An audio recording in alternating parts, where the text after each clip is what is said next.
अस्सलाम वालेकुम everyone, this is Miya Akbar. Hopes आप सब लोग ठीक होंगे और मेरी वीडियोस आपको पसंद आ रही होंगी। आज ही हम लोग इंग्लिश 511 यानी साइको लिंग्विस्टिक का लेसन नंबर 7 करने जा रहे हैं। Immediate processing of sentence. इसमें हम बात करेंगे पार्सिंग की। पार्सिंग एक टेक्निक है जिस पे हम वर्क करते हैं। अब होता क्या है, किसी भी वर्ड को 5 स्टेजेस में कन्वर्ट कर दिया जाता है, यानी उसे ब्रोक डाउन कर दिया जाता है। अब इस पूरी डायग्राम को हम देखते जाते हैं कि है क्या। जब हम बात करते हैं पार्सिंग की, तो पार्सिंग एक प्रॉब्लम सॉल्विंग की एक टेक्निक है। डिसीजन मेकिंग हम कह सकते हैं कि हम इसमें डिसीजंस लेते हैं, बट यहाँ पे याद रखिएगा कि नेसेसरी नहीं होता, इट्स अ कॉन्शियस मैनर। अब यहाँ पे हम बात करते हैं कि अब हम देखते हैं कि हमने इनकमिंग वर्ड को किधर फ्रेज करना है। इसमें हम फ्रेज मेकर्स बनाते हैं, एक बिल्डिंग ब्लॉक बनाते हैं जिसमें हम फ्रेज मेकर्स को रखते हैं। अब ये हमारा डिसीजन होता है कि हम कैसे उस वर्ड को इनकाउंटर करते हैं, यानी कि हम बताते हैं कि एक ख़ास किस्म का प्रिंसिपल है कि नहीं। हम देखते हैं कि क्या हमें वो वर्ड जो हमने देखा या सुना उसकी मीनिंग का हमें एहसास ज़रूरी है या नहीं, या इसे हमने सेव करना है कि नहीं परमानेंट मेमोरी के अंदर।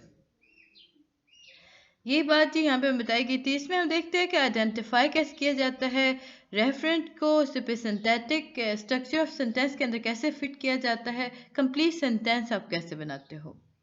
इसमें हम जब देखते हैं कुछ रीजंस, अब होता क्या है कि कभी कभी हम पोस्टपोन डिसीजंस हो जाते हैं। क्यों? क्योंकि हम इंटरप्रेट कर होते हैं वर्ड को जो हमने सुना या देखा।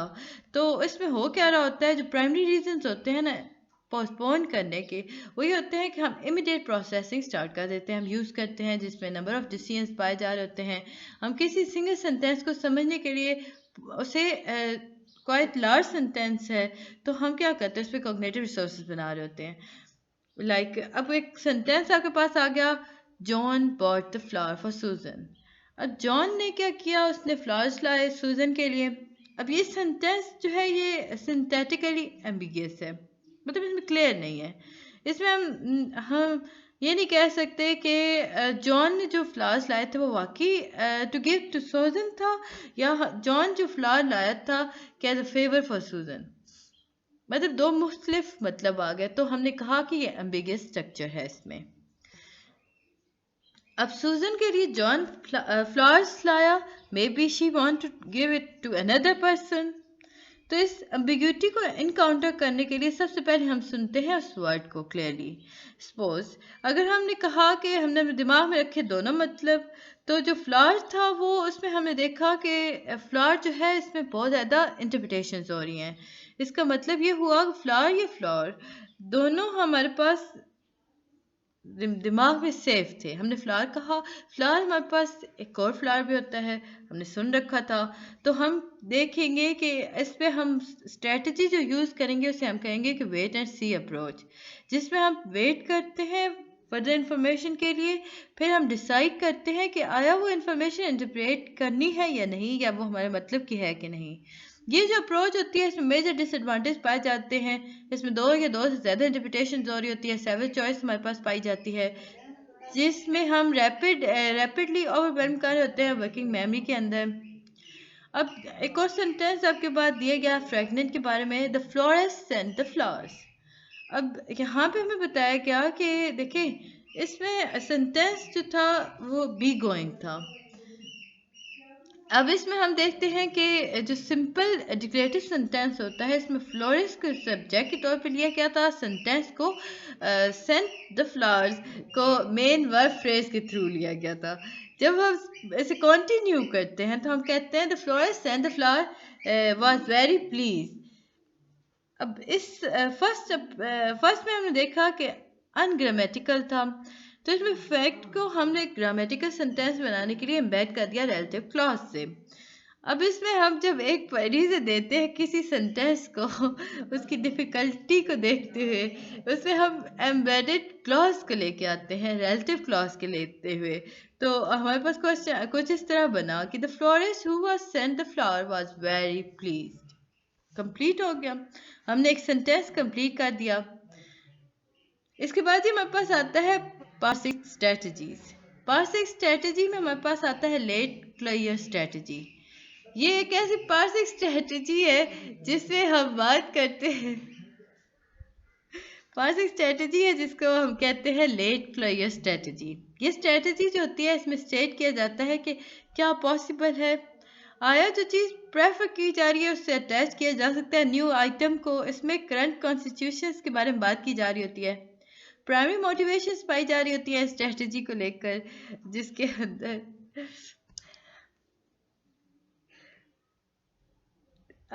अब जो रिड्यूस कर रहा होता है during parsing. Okay, late closure strategy basically एक ऐसी पार्सिंग स्ट्रेटजी है जिसके अंदर हम देखते हैं कि जो सेंटेंस हम न्यू ऐड कर रहे हैं, जो न्यू वर्ड उसमें ऐड कर आया वो सेंटेंस के अंदर फिट हो रहे हैं या नहीं। फॉर एग्जाम्पल आपके पास यहाँ पे दिया गया था Tom said that bill had taken the cleaning out yesterday. अब यहाँ पे एडवर्ब यूज हुआ येस्टरडे जिसे अटैच किया गया था मेन क्लॉज के साथ लाइक टॉम सेड, और सब्सिक्वेंट सब ऑर्डिनेट क्लॉज इसमें जो यूज हुई वो बेसिकली बिल हैड टेकन। तो यहाँ पे फ्रेजर और फॉदर जो थे उन्होंने आर्ग्यू किया कि यहाँ पे हम टेंट को प्रेफर करते हैं लेटर इंटरप्रिटेशंस के अंदर। एक और एग्जांपल जी हमारे पास आती है जिसमें कहा गया कि जैसी put the book Kathy was reading in the library. यानी कि यहाँ पे फर्दर एविडेंस दिए गए कि जो लेट क्लियर स्ट्रेटजी होती है वो फ्रेजर और रायनर के थ्रू उसमें एग्जामिन किया जाता है आई फिक्सेशंस को। किसी भी सब्जेक्ट रीडिंग के थ्रू, मतलब कोई चीज़ जिसे देख के पढ़ा जा रहा उसमें जब हम देखते हैं तो उसमें हम आई एग्जामिनेशंस कर रहे होते हैं, और ये फ्रेजर और रायनर की थ्योरी के अकॉर्डिंग था। इसके बाद ही एक और हमारे पास सेंटेंस था सिंस जय always जॉग्स a mile seem like a very short distance to him। यानी कि यहाँ पे हमें बताया गया था कि जो एम्बिग्यूटी थी सेंटेंस के अंदर वो लिटिल आर्टिफिशियल थी, बिकॉज इसमें कॉमर्स नहीं थे, जॉग के बाद कॉमा होना चाहिए था। नॉनदलेस द पार्टिसिपेंट जो थी उसके आई फिक्सेशन वर इंटरेस्टिंग। तो रेजन और Ryan found that fixation time जो है वो लास्ट फ्यू वर्ड्स पे पाया जाता है। तो इस पूरे सेंटेंस के अंदर हम देखते रहे कि एम्बिग्यूटी काफ़ी डिटर्मिनेंट रही। इसके बाद ही हमारे पास एक और सेंटेंस था जिसके अंदर था कि अ गार्डनर पास सेंटेंस। इसमें हम जब देखते हैं चैप्टर 1 को तो ये आपके पेपर में नहीं आता, हम इसे स्किप कर देते हैं। मिनिमल अटैचमेंट स्ट्रेटजी, एक और हमारे पास स्ट्रेटजी आई, ये सेकंड स्ट्रेटजी है जिसके अंदर मिनिमल अटैचमेंट स्ट्रेटजी यूज़ होती है। ये वो स्टेट है जिसके अंदर हम प्रेफर करते हैं न्यू आइटम्स को अटैच करना। अब ये न्यू आइटम्स जो होते हैं ये फ्रेज मेकर्स के तौर पे काम कर रहे होते हैं। इसमें कुछ सिंथेटिक नोड्स पाए जाते हैं जो कि रूल करते हैं लैंग्वेज को। इसके बाद ये टॉपिक 39 है मॉड्यूलर वर्सेस इंटरेक्टिव मॉडल। अब ये मॉड्यूलर अप्रोच सजेस्ट करती है किसी भी वर्ड सेंटेंस को लेकर उसके एक्टिवेशंस को लेकर, लाइक उसमें प्रोसेसिंग स्ट्रेटजीज पाई जा रही होती हैं जो कि यूज़ की जाती हैं, ऑर्गेनाइज की जाती हैं वर्ड के अंदर कि वो फ्रेज मेकर के तौर पे वर्क करता है। ये इंटरेक्टिव अप्रोच है आपके पास जो कि एम्फसाइज करती है कि अवेलेबल इंफॉर्मेशन लाइक ये यहाँ पे आई थिंक थोड़ा सा हो रहा है लेक्सिकल डिस्करियर की तरफ या कॉन्टेक्सचुअल फैक्टर को लेकर। इसके बाद ये हम कॉन्स्ट्रेंट बेस्ड बात करते हैं क्योंकि ये हाईलाइट नहीं हो रहा था तो इसे हम साथ साथ लेके चल रहे थे। कॉन्स्ट्रेंट बेस्ड मॉडल, अब इसमें थ्योरीज जो सेंटेंस के अंदर पाई जाती है वो प्रोसेस की जाती हैं और उन्हें देखा जाता है दो मेन अकाउंट्स के थ्रू। फर्स्ट है मॉड्यूलर अकाउंट और सेकंड वन है इंटरेक्टिव अकाउंट। अब इंटरेक्टिव अकाउंट और मॉड्यूलर अकाउंट्स को देखते हुए गार्डनर पास मॉडल ने प्रपोज किया था। अब गार्डनर पास मॉडल जो है उसे प्रपोज किया था फ्रेजर और रेनर ने, जो कि इस अकाउंट को या मॉड्यूलर अकाउंट को सपोर्ट करता है। इसमें वो उसने सेंटेंस पे आर्ग्यू किया कि जो प्रोसेसिंग है वो इन्वॉल्व करती है एनालिसिस को हर इंडिविजुअल यूनिट को लेकर। किसी भी सेंटेंस को अगर आप उसे देखते हो उसके हर यूनिट पे प्रोसेस किया जाता है।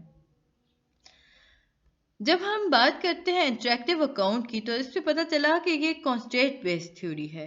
कॉन्स्ट्रेंट बेस्ड थ्योरी के अंदर इसमें आर्ग्यू जो किया गया था वो बेसिकली सेंटेंस प्रोसेसिंग को लेकर किया गया था कि उसमें कहा गया था कि इसमें इमीडिएट इनकॉर्पोरेशन हो रही होती है हर अवेलेबल इंफॉर्मेशन की ताकि क्रिएट किया जा सके फाइनल आउटपुट। नेक्स्ट इसमें जो इम्पोर्टेंट है वो है आपका topic 41 working memory and comprehension. अब इसमें हम जब बात करते हैं कम्प्लेक्सिटी ऑफ कंप्रीहेंशन की, तो हमारे पास आया कि जो वर्किंग मेमोरी कैपेसिटी है उसमें हम इंडिविजुअल डिफरेंसेस को रिलेट कर देते हैं like in comprehension performance. Just buster और फास्ट जो थे उन्हें प्रोवाइड किया था एविडेंस अपने इस क्लेम को लेकर। अब उन्होंने क्या किया कि उन्होंने देखा कि जो लेस स्किल्ड कंप्रीहेंडर्स होते हैं उनमें लेस एफिशिएंस पाई जाती हैं जो कि रिजेक्ट की जाती हैं inappropriate meaning of ambiguous word. For example, जब हम किसी सेंटेंस को प्रेजेंट करते हैं सच एज ही डॉग आ गया, तो उसमें हम बात करते हैं स्पेड की। लेस स्किल्ड कंप्रीहेंडर्स जो होते हैं वो were slow to reject the meaning of spade, जो कि आप कह सकते हो कि जो लेस स्किल्ड कंप्रीहेंडर होते हैं उन्हें स्पेड का मतलब नहीं समझ आ रहा होता। प्लेइंग कार्ड की अगर बात करें तो इसमें हम मीनिंग देखें तो इसमें फेवर देखते हैं तो वो पार्टेंस टू गार्डनिंग की होती है। टॉपिक 42 है इनकम्प्लीट और इनएक्यूरेट रिप्रेजेंटेशन।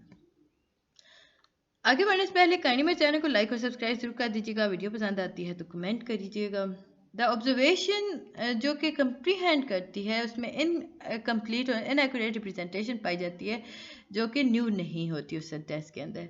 एक क्लासिक एग्जांपल है कि कोई पार्टिसिपेंट कहता है कि how many animal of each sort did Moses put in on the arc. अब बहुत सारे लोग जो होंगे वो रिस्पॉन्ड करेंगे लाइक वो कहेंगे 2, instead noticing that it was Noah not Moses।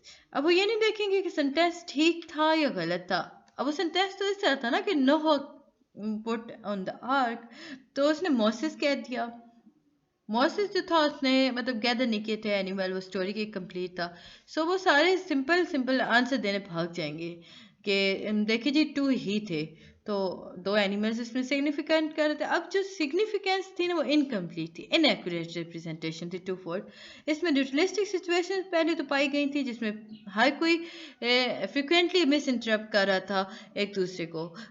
अब जो होस्ट था वो रीजंस नहीं दे पा रहा था, वो डिस्ट्रैक्ट हो रहा था दूसरे वजह से, दूसरों के कमेंट की वजह से नॉइस पाई जा रही थी एनवायरनमेंट के अंदर।